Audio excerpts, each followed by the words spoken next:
How's it going, everybody? Today we're going to tie the Midge Pupa. This is the stage after the larva with midges that fly fishermen replicate to entice trout. Primarily I use this on the tailwaters in Arkansas. So remember, when you fish tailwaters, the flies they get pretty small. So this right here is a size 18, which to me is not small, but to some people it starts to get pretty small.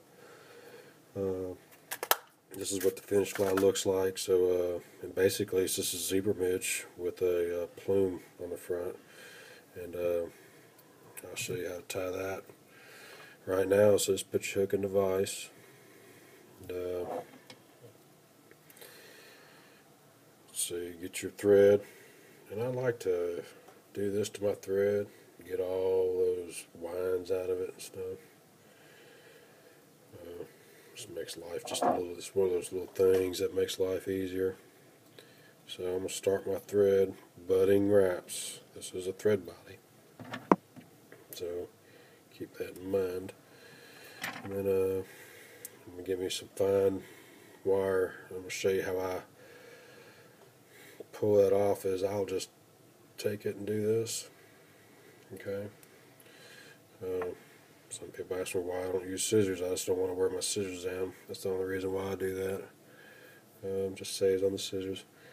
Then I'll take my wire and I'll run this on the top of the hook. Okay, that's like the way that cinches in on the top. And then I'll bring the thread body all the way to the back of the hook shank into this curve here.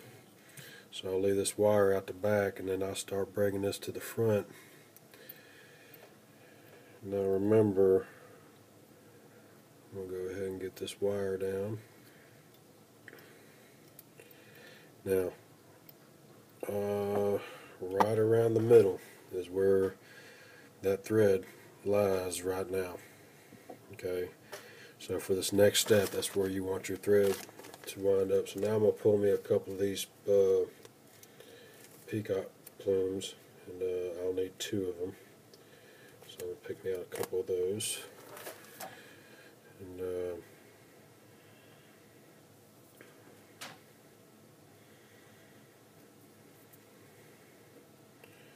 run 2 of them together just like this, and try to line them up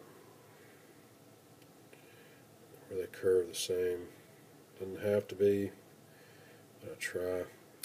Now I'm going to set this on top of the hook, and I'm going to use what's called a pinching wrap, where I bring this thread up and shove that thread in between my 2 fingers and then come down on it. Okay, I'm going to do that twice, and then let everything go, and I'm going to size that up and see if I like it, and I do. So now I'm going to go towards the eye of the hook a couple of times. Okay, now pull this back, give me a couple wraps in the front towards the eye. I'm going to put 1/2 inch in there, and I am just trying to hold everything into place so it doesn't go berserk on me. Okay, and then after I do that, I'm going to cut this off the back, and then now I'm going to go back to the back, and I see this little bit of tag that I want to get rid of. So I'm going to work on that, and while I'm working on that, I'm going to make sure that I have a nice, beautiful body, like so. Okay, and now I'm gonna bring my wire to the front. I'm gonna spiral wrap it. Just take your time. I like tying beautiful flies. I'd rather tie one beautiful one than a bunch of ugly ones. And I'm going to tie that wire in now. Holding the wire, I'm going to pull up on this bodkin, on my thread rather, and then now I'm going to pull that off just like that. Couple wraps. Pull this back, wrap, and now I'm going to do a whip finish. And I never use a whip finishing tool. I do have them. I know how to use them. It's just easier for me to do it like this.